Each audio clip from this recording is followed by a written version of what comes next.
નમસ્કાર મિત્રો, આજે એક એવી હૃદયસ્પર્શી વાર્તા લઈને આવ્યો છું જે આપણને વિચારવા મજબૂર કરી દેશે. એક નાનકડા શહેરમાં રમેશભાઈ અને કાંતાબેન રહેતા હતા. આખી જિંદગી મહેનત કરીને તેમણે પોતાના એકમાત્ર દીકરા અમિતને ભણાવ્યો, ઉછેર્યો અને પોતાના સપના ત્યાગીને તેને આગળ વધાર્યો. સમય આવ્યો, અમિતની નોકરી લાગી ગઈ, લગ્ન થયા અને વહુ ઘરે આવી. શરૂઆતમાં બધું સારું હતું, પરંતુ ધીમે ધીમે ઘરનું વાતાવરણ બદલાવા લાગ્યું. વહુને લાગ્યું હતું કે સાસુ સસરા ઘરમાં હસ્તક્ષેપ કરે છે. નાની નાની વાતોમાં ટોકાટોકી શરૂ થઈ. અમિત પણ ધીમે ધીમે પોતાની માતા પિતાની સામે ઓછું બોલવા લાગ્યો. એક દિવસ મોટો ઝઘડો થયો.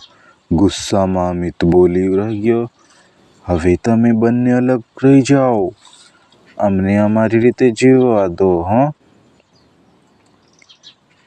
આ શબ્દો સાંભળીને કાંતાબેનના હાથમાંથી ચાની કપ નીચે પડી ગઈ. રમેશભાઈ શાંત રહ્યા, પરંતુ તેમની આંખોમાં આંસુ આવી ગયા. બીજે જ દિવસે તેઓ થોડા કપડાં અને જૂની યાદો લઈને ઘર છોડીને નીકળી ગયા. વૃદ્ધાશ્રમમાં રહેવાનું શરૂ કર્યું. ત્યાં બીજા વૃદ્ધો સાથે વાત કરતા અને હસતા, પરંતુ અંદરથી દિલથી તૂટી ગયેલા હતા. થોડા મહિનાઓ પછી અમિતના જીવનમાં મુશ્કેલીઓ આવી. બિઝનેસમાં નુકસાન થયું, મિત્રો દૂર થઈ ગયા. ત્યારે તેને સમજાયું કે સાચા સંબંધો તો મા-બાપ જ હતા. એક દિવસે તે વૃદ્ધાશ્રમ ગયો.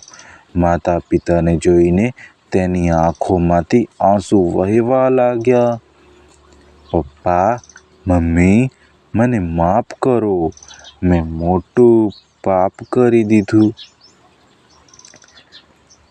રમેશભાઈએ શાંત અવાજમાં કહ્યું, બેટા, મા બાપનો દિલ તોડવો સરળ છે, પણ તેમનો પ્રેમ ક્યારેય ઓછો નથી થતો. કાંતાબેન બોલ્યા, ઘર તો ઈંટોથી બને છે, પરંતુ પરિવાર માન સન્માનથી બને છે. એવું કહી અમિત અને તેની પત્નીએ માફી માંગી. તેઓએ માતા પિતાને ઘરે આવ્યા. આ વખતે ઘરનું વાતાવરણ બદલાઈ ગયું હતું. હવે ત્યાં અહંકાર નહીં, પરંતુ સમજ અને પ્રેમ હતો. મિત્રો, આજના સમયમાં ઘણા ઘરોમાં આવી ઘટનાઓ બને છે. આપણે ભૂલી જઈએ છીએ કે જે હાથોએ આપણને ચાલતા શીખવાડ્યું, એ જ હાથો વૃદ્ધાશ્રમમાં સહારે લાયક બને છે. માતા પિતા એ ભગવાનનું જીવતું સ્વરૂપ છે. પૈસા, પ્રોપર્ટી અને સુખ સુવિધા ફરી મળી શકે, પરંતુ મા બાપનો આશીર્વાદ એકવાર ગુમાવી દઈશ તો જીવન ખાલી થઈ જાય છે. યાદ રાખજો મિત્રો, આજે આપણે દીકરા છીએ, કાલે કોઈના મા બાપ બનીશું. જેવું વર્તન આપણે આજ કરીશું, એ જ કાલે પાછું મળશે.